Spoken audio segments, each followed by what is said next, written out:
panic time? Is it panic time? I don't know. Panic time, uttered twice by someone who obviously doesn't know how to respond. And here's the thing. What happened to the WNBA recently is no longer a rumor, thus they should be in a panic. It's not conjecture on social media. It's not a critical analysis written by an anonymous blogger with a grudge. According to reports, Caitlin Clark, the face of the WNBA and the player who single-handedly brought the league into the public eye, the reason half of the viewers of this video have ever heard of women's professional basketball, signed a contract that will blow up all preconceived notions about the sport's future. This changes everything. This changes everything right here. Hit subscribe for non-stop WNBA news, exclusive updates, and unforgettable highlights. Cook everything instead of competing with everything. $225 million, fully guaranteed, outside the WNBA, away from Amber Cox, away from Cathy Engelbert, away from the freeze-out orders, away from the minutes restrictions, away from the "in case you missed it" posts, away from the 5-game suspension attempts, away from the congressional silence, and away from 3 seasons of documented institutional betrayal. And the 2 individuals who were mostly in charge of setting up the circumstances that led Caitlin Clark to agree to sign it are today going insane in ways that the whole basketball community can witness in real time. This is the complete picture of how exposed the WNBA is. Additionally, the exposure is not only financial but also institutional and existential, with Amber Cox and Cathy Engelbert going insane in ways that no press release, diplomatic statement, or charter flight promise can contain. The amount has now been confirmed at $225 million, which is 50% higher than the figure that already had league executives in emergency 4 a.m. meetings. Since the number is the basis of everything, let's begin with it. With a $225 million, 5-year contract that is fully guaranteed and includes a small ownership share, Caitlin Clark receives not only a salary but also the richest individual contract in women's professional basketball history by a nearly unfathomable margin, as well as a say in the management of the organization she recently joined, a place at the table, a share of the business, and equity in the project she is creating as opposed to merely selling labor for something that someone else created. To put that figure into perspective, everyone who watches this film will quickly realize that the current WNBA wage cap for all 12 rosters combined is roughly $5.65 million. Under this new contract music, Caitlin Clark's yearly salary would be more than 5 times the payroll of an entire WNBA team. Not her yearly wage, but her signing bonus alone, the upfront cash she earned simply for agreeing to sign, is allegedly greater than the WNBA's total salary ceiling. Additionally, the deal's structure goes beyond that. For elite players at the base level, the league she recently signed offers $1 million every game. $1 million for each game, not for each season. With a music $50 million tournament winners bonus on top of that if the team wins the championship event. For reference, the top paid players in WNBA history have made around $250,000 for an entire season. More money in a single game than other WNBA players have made in their whole careers. ESPN2 at 10:30 on a Tuesday night, not Netflix and Amazon. The full competitive danger that the $225 million contract poses to the WNBA as a whole is captured in that line alone. Because the quality of the WNBA's basketball was not its competitive edge for 27 years. It wasn't the marketing's cleverness. It had nothing to do with how generously it compensated its players. Being the only professional women's basketball league in the U.S. with infrastructure, franchises, and broadcast deals was a basic, ruthless, structurally maintained monopoly. There was nowhere else to go. That was the whole framework of leverage. More than we need them, players depend on us. There is no other option for players. Gamers ought to be appreciative of the platform. All of those presumptions were simultaneously disproved by Project B in a single signed contract. Music. Additionally, the $225 million price that the market has set for Caitlin Clark is the definitive institutional, worldwide documented response to any WNBA executive who has ever used the term sustainable growth to defend paying its players a small portion of their true market value.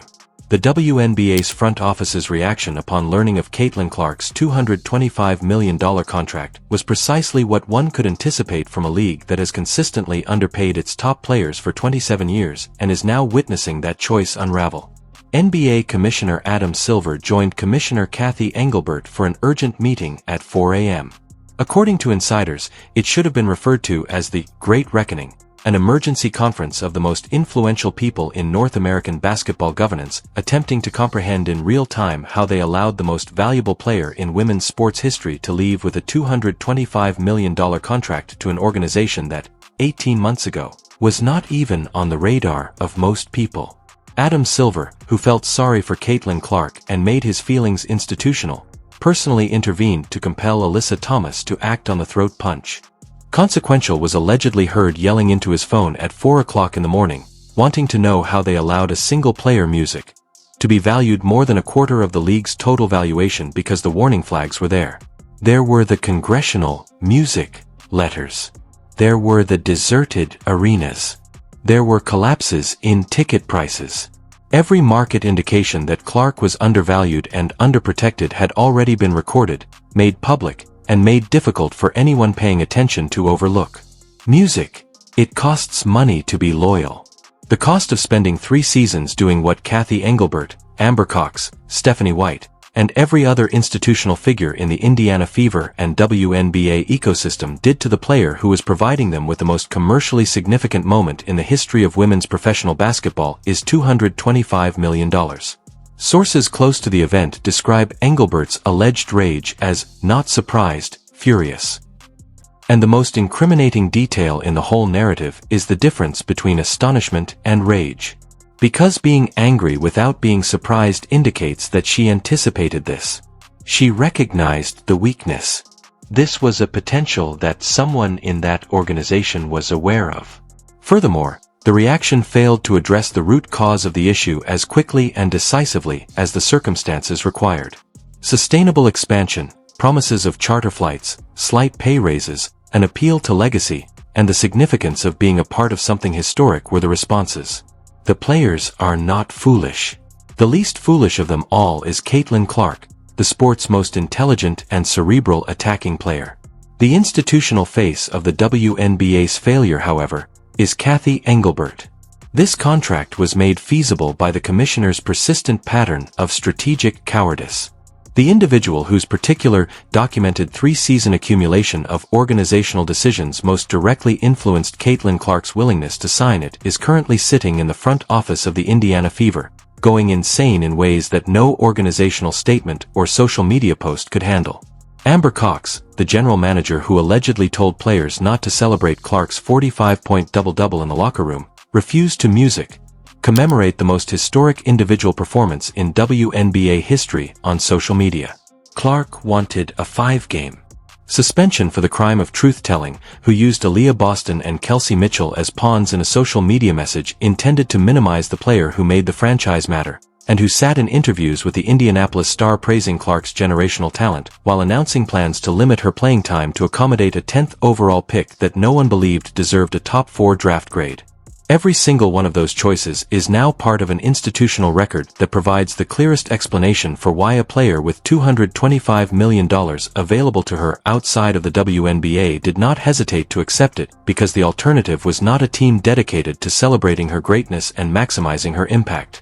Amber Cox was the alternative, and any logical professional athlete with options would read Amber Cox's decision-making history about Caitlin Clark and utilize it to make the simplest choice of her career. Amber Cox's current situation is particularly painful because she was a direct contributor to the outcome she is currently obsessed with. The fanbase that stopped attending, the empty arena she shared videos about in case you missed them, and the commercial momentum that vanished each time Clark missed games or was yanked every 3 minutes due to a substitution plan that apparently originated from higher up the coaching staff. Everything was building up to the point where a $225 million deal arrived, and the choice became clear.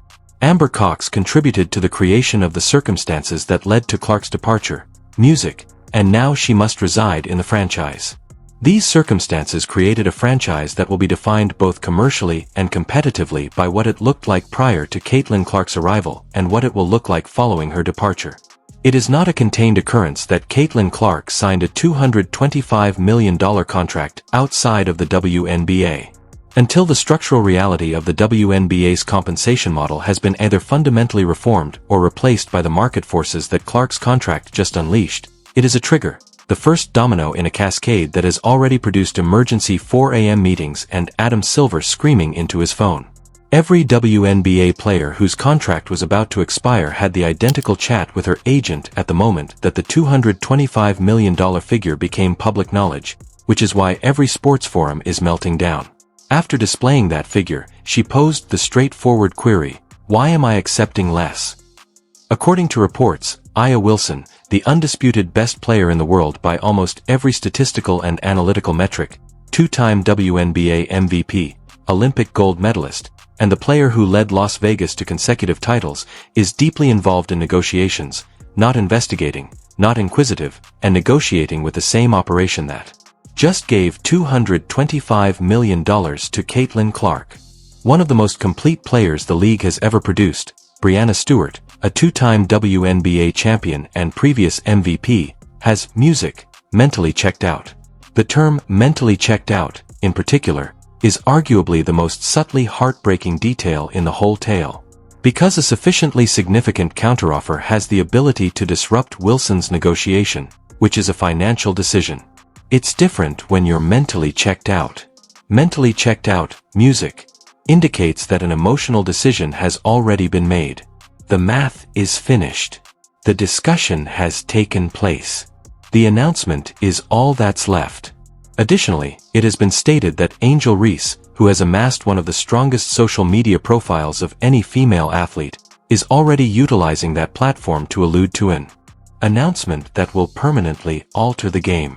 Reese is bringing her entire fan base with her when she leaves the WNBA if she has already made up her mind to sign. Every fan that joined the WNBA because of Angel Reese will now follow him wherever he goes. Who will be the final celebrity to switch off the lights? At 4 in the morning, Cathy Engelbert is asking herself that question, that particular heartbreaking question. Since Clark was the first, there are more names in the story's transcript, and they are not unimportant ones. The WNBA's alleged counteroffer in reaction to Clark's signing is exactly what you would anticipate from a company that spent 27 years believing that its monopoly would shield it from market forces indefinitely and is now responding, rather than taking action, to the moment its monopoly was disrupted. A Boeing 747 equipped with spa rooms and a full-size basketball court, world tour events in Paris, Singapore, Dubai, and Tokyo,